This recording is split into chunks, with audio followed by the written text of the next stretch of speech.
ఈరోజు మనం పెసరపప్పు పులగం తయారు చేద్దాం.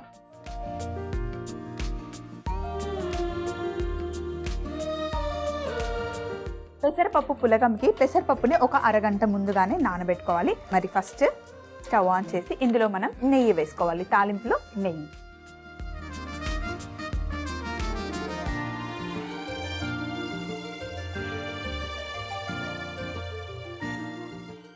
ఇందులో మిరియాలు,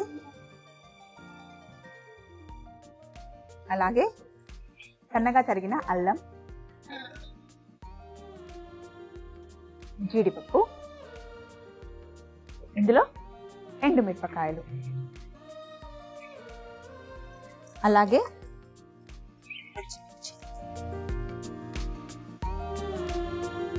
కరివేపాకు, కొద్దిగా ఇంగువ, అలాగే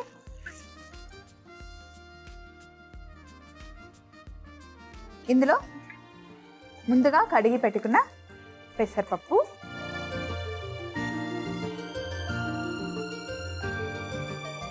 ముందే నేను చెప్పాను కదా ఎంత పెసరపప్పు వేస్తామో అంత బియ్యం కూడా ముందుగానే కడిగి పెట్టుకున్నాను. ఇందులో నీళ్లు తీసేసి బియ్యం తాలింపులో వేసుకోవాలి.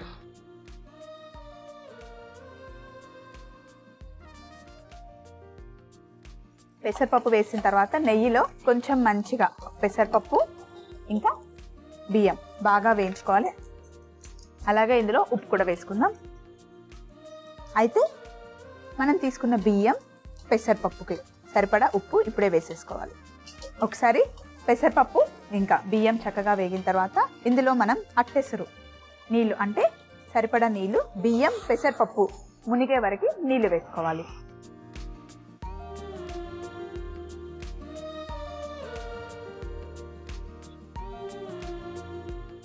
మూత పెట్టి ఒక 15-20 నిమిషాలు చక్కగా ఉడకనివ్వాలి. మూత తీసేసి ఆహా ఇంగు వేసుకున్నాం, నెయ్యిలో చక్కగా అన్నీ వేయించుకున్నాం కదా, బాగుంది. ఇలా చక్కగా రైస్ పొడి పొడిగా అవ్వాలి. లంచ్ బాక్స్లో కూడా పులగం చేసి పెడితే బాగుంటుంది.